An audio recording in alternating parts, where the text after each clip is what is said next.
2024 లేదా 25లో డిగ్రీ లేదా బీటెక్ చదివారా? సాఫ్ట్‌వేర్ జాబ్ కోసం ఎదురు చూస్తున్నారా? అయితే కోడ్ జ్ఞాన్ 100 డేస్ కోర్సులో చేరండి, జాబ్ సాధించండి.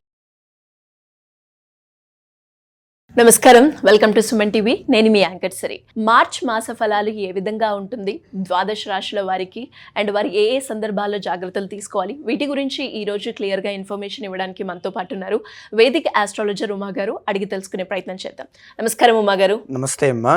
ముందుగా గ్రహ సంచారం ఏ విధంగా ఉంది ఈ మాసం మొత్తం? మార్చి నెలలో అనేక గ్రహాల యొక్క ట్రాన్సిట్ ఉంది. అదేవిధంగా కొన్ని గ్రహాలు వక్ర మార్గం నుంచి రుజు మార్గంలో కూడా వెళ్ళబోతున్నాయండి. మనం డీటెయిల్గా చూస్తే కనుక ముఖ్యంగా మార్చి 2వ తారీఖున శుక్రగ్రహ సంచారం అనేటువంటిది కుంభరాశి నుంచి మీనరాశిలోకి వెళ్ళబోతుందమ్మా శుక్రుడు. సో తర్వాత రెండవది మార్చి 11వ తారీఖున గురువు అనేటువంటి ఆయన వక్రగతిని చాలించి రుజు మార్గంలోకి వెళ్ళబోతున్నారు. ఇది ప్రత్యేకించి కొన్ని రాశుల వాళ్ళకి రాజయోగాన్ని ప్రసాదిస్తుందండి, చాలా అమోఘంగా అనమాట. తర్వాత మూడవది మార్చి 15వ తారీఖున రవి కుంభరాశిలోంచి మీనరాశిలోకి రవి సంక్రమణం, ఇది కూడా చాలా గొప్ప విషయం. తర్వాత మార్చి 21వ తారీఖున బుధుడు అనేటువంటి ఆయన ఆల్రెడీ కుంభరాశిలో ఉన్నారు కదండి, ఆయన వక్రగతిలో ఉన్నారు. ఆయన వక్రగతిని త్యజించి రుజు మార్గంలోకి వెళ్ళబోతున్నారు. ఇకపోతే మళ్ళీ 26వ తారీఖున 2వ తారీఖున మీనంలోకి వచ్చినటువంటి శుక్రుడు మళ్ళీ వెంటనే మేషంలోకి వెళ్ళిపోతారు. సో ఈ మార్చి నెలలో ఈ గ్రహ సంచారములు అనేటువంటివి మారబోతున్నాయి. కొన్ని గ్రహాలు వక్రగతి నుంచి మారబోతున్నాయి.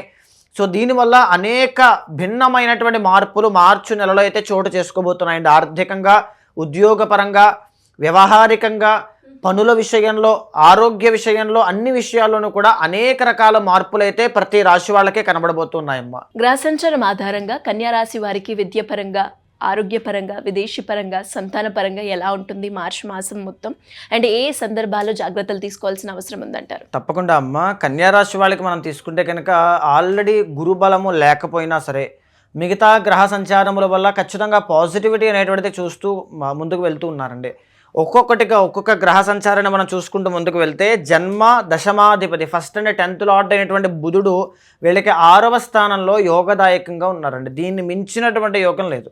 ఎందుకంటే ఎవరికైనా సరే లగ్నాధిపతి కానీ లగ్న దశమాధిపతి కానీ ఆ యొక్క రాశికి యోగకారకుడు అయినటువంటి గ్రహం కానీ అనుకూలంగా ఉంటే ఖచ్చితంగా అనుకున్నదాన్ని కూడా సాధించేస్తారు. టర్నింగ్ పాయింట్ వస్తుందన్నమాట.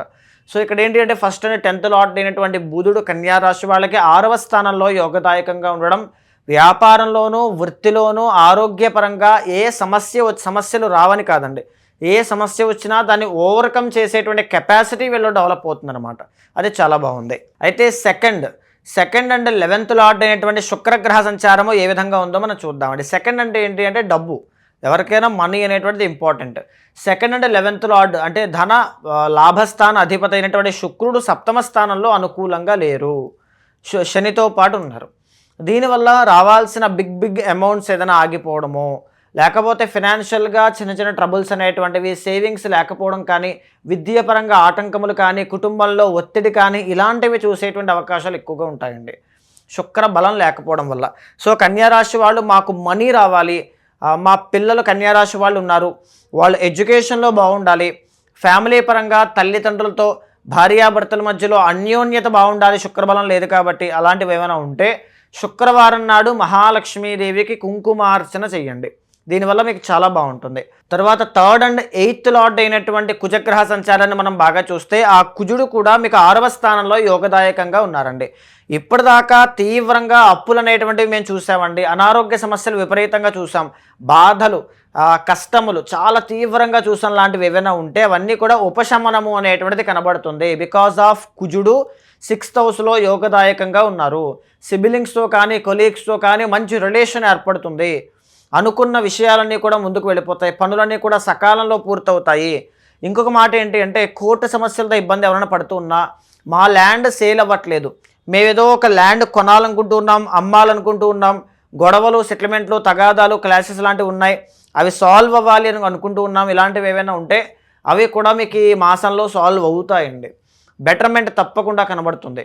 ముఖ్యంగా వాహనానికి సంబంధించిన ఇబ్బందులు ఏవైనా ఉంటే అవన్నీ కూడా సాల్వ్ అయిపోతాయి. రుణ బాధల నుంచి బయటపడతారు, ఇది ముఖ్యమైనటువంటిది. కుజుడు బాగున్నారు, కాపాడుతున్నారు. తర్వాత 4th అండ్ 7th లార్డ్ అయినటువంటి గురుగ్రహ సంచారాన్ని మనం బాగా గమనిస్తే ఎవరండి ఈ గురువు అనేటువంటి ఆయన పాపస్థాన అధిపతి అనమాట, పాపగ్రహం అనమాట.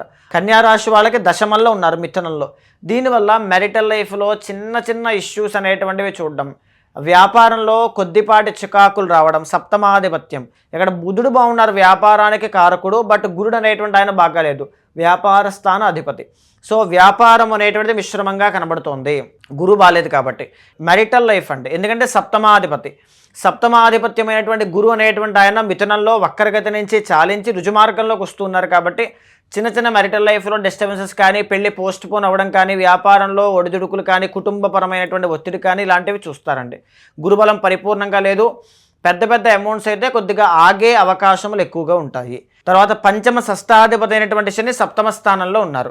దీనివల్ల సంతానం రిలేటెడ్లో చిన్న చిన్న ఇబ్బందులు కనబడతాయండి. షష్ఠ స్థాన అధిపతి కాబట్టి వెన్నుపూసకు సంబంధించిన ఇబ్బందులు, కిడ్నీ వ్యాధులు ఇలాంటివి ఏమైనా ఉంటే కనుక వాటికి మిశ్రమంగా కనబడుతోంది అనారోగ్యము.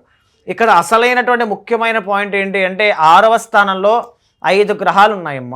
5 గ్రహాలు ఏంటి అంటే రవి, కుజ, బుధ, శుక్ర అండ్ రాహు. ఈ 5 గ్రహాలు ఉన్నాయి. వీటిలో ఆల్మోస్ట్ శుక్రుడు తప్ప అందరూ బాగున్నారండి. 4 గ్రహాలు చాలా బాగున్నాయి. దీనివల్ల ఏ ప్రాబ్లం వచ్చినా దాన్ని సెట్ చేసుకుని ఓవర్కమ్ చేసి ముందుకు వెళ్ళేటువంటి యోగం కన్యారాశి వాళ్ళకి బాగుంది.